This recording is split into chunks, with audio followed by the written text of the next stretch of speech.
les nations et les peuples d'Afrique se sont fait voler le XVIIe et le XVIIIe siècle, sur le continent où l'histoire humaine a commencé et a connu ses premiers développements civilisationnels qui ont ensuite formaté le reste de la civilisation méditerranéenne.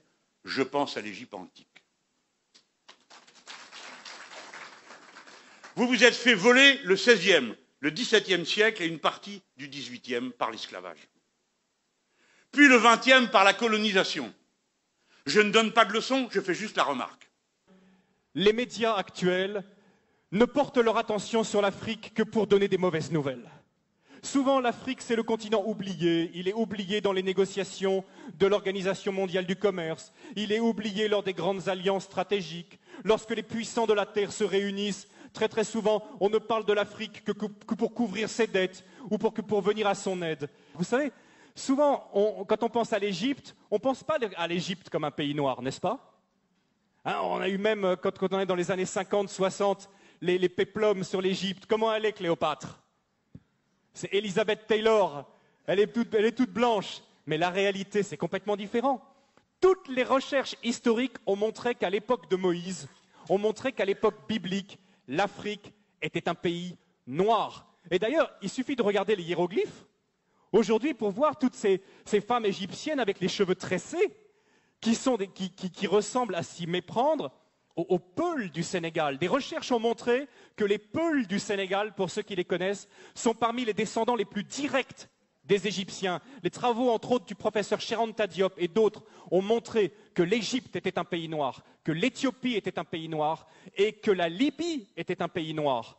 On l'appelait la Cyrénaïque, avec la ville de Cyrène, ou la Tripolitaine. C'est un pays noir. Et j'aimerais bien, justement, aujourd'hui, quand on pense à l'Afrique, on pense à quoi? Honnêtement, quelles sont les images qui viennent à nous? Nous qui sommes ici en Alsace. Je ne sais pas vous qui regardez Internet là. Mais on pense à des guerres, on pense à des catastrophes, on pense à des famines, on pense à des ennuis sociaux. Voilà les premières images qui nous viennent lorsqu'on pense à l'Afrique. Est-ce que vous savez que pendant plus de 1000 ans, c'est l'Égypte qui a nourri tout le bassin méditerranéen par son blé? L'Égypte possède un cadeau de Dieu extraordinaire qui s'appelle le Nil, qui est probablement le fleuve le plus extraordinaire du monde, un fleuve qui vient du lac Victoria au Kenya, qui coule dans un delta. Qui donne la possibilité de faire du jardinage de façon extraordinaire. Le Nil, c'est un cadeau de Dieu. Le Nil, c'est ce qui permet à l'Égypte d'avoir toujours été riche. Et quelque chose de très intéressant aussi, ce sont les Égyptiens qui ont inventé le jardinage. Les pastèques que nous mangeons en été, ce sont les Égyptiens qui l'ont cultivé les premiers. À l'époque, l'Égypte était la première puissance économique du monde. Aujourd'hui, l'Afrique est la dernière puissance économique en tant que continent. Mais il n'en a pas toujours été de même. Ce qui se passe aussi, c'est que l'Afrique était la première puissance militaire à l'époque. À l'époque, l'Afrique était une puissance militaire qui faisait trembler. À l'époque aussi, l'Afrique dominait le monde également par ses connaissances scientifiques. C'était de l'Afrique que venait toute la connaissance. Les Égyptiens ont été les premiers astronomes, ont été les premiers à jeter les bases de nos sciences modernes. Venait également de l'Afrique. C'était aussi une époque où l'Afrique accueillait les réfugiés. Aujourd'hui, on pense que l'Afrique, c'est le pays qui envoie plutôt des réfugiés. Mais à l'époque, l'Afrique accueillait les réfugiés. La grande différence entre l'Afrique et nous, c'est que l'Afrique et les Africains sont concentrés et se focalisent sur les personnes, alors que nous nous focalisons sur les choses. Et le retour, souvent, quand je reviens du Sénégal et que je reviens en Europe, et ma femme a le même sentiment que moi, c'est le matérialisme qu'on retrouve ici, l'attachement passionné aux objets, aux choses. C'est quelque chose qui finit par nous blesser. Et je sais que c'est quelque chose pour tous les visiteurs africains et pour tous ceux qui sont ici qui les blessent. Parce qu'en Afrique, la première chose, la plus importante, c'est les personnes. Vous ne pouvez pas savoir à quel point je bénis Dieu que mes enfants soient élevés en Afrique.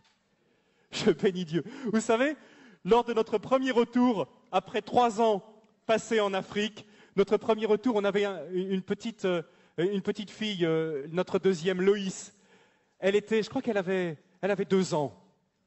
Et quand elle venait ici en Alsace, Elle passait son temps comme ça, à lever les mains. Quand elle voyait les gens, elle levait les deux bras comme ça.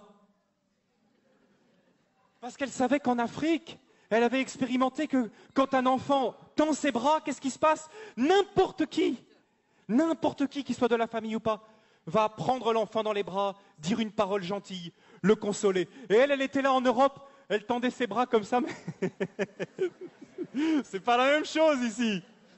C'est pas la même chose. Grandir en Afrique, c'est grandir dans le continent le plus humain, le plus chaleureux et pour moi le plus merveilleux qui se puisse être. Je remercie. Encore une fois ce matin, je profite de ce passage, je dis merci à l'Afrique. L'Afrique est le continent le plus humain du monde. Alors bien sûr, chez nous, ça nous a apporté beaucoup. On a le développement, on a les machines, les voitures, on vit plus longtemps, on est en meilleure santé, on a de l'argent en banque. Est-on plus heureux? Est-on plus heureux? On nous dit toujours qu'on cherche le bonheur. Et je partage quelque chose aussi avec vous ce matin, c'est que je trouve en moyenne que les Africains que je connais sont beaucoup plus heureux, même s'ils ne sont pas chrétiens, sont en moyenne beaucoup plus heureux que même beaucoup de chrétiens que je connais en Europe. C'est triste à dire, n'est-ce pas? Mais nous sommes tellement soucieux. Et si nous regardons bien d'où viennent la plupart de nos soucis, viennent souvent de questions matérielles. Questions d'argent, des questions de travail qui nous minent. Mais les Africains que je connais, même s'ils ont des situations beaucoup plus difficiles, ni sécurité sociale, pas beaucoup d'accès aux médicaments, compte en banque, la plupart du temps, rien du tout, mais heureux de vivre et reconnaissant pour les petites choses.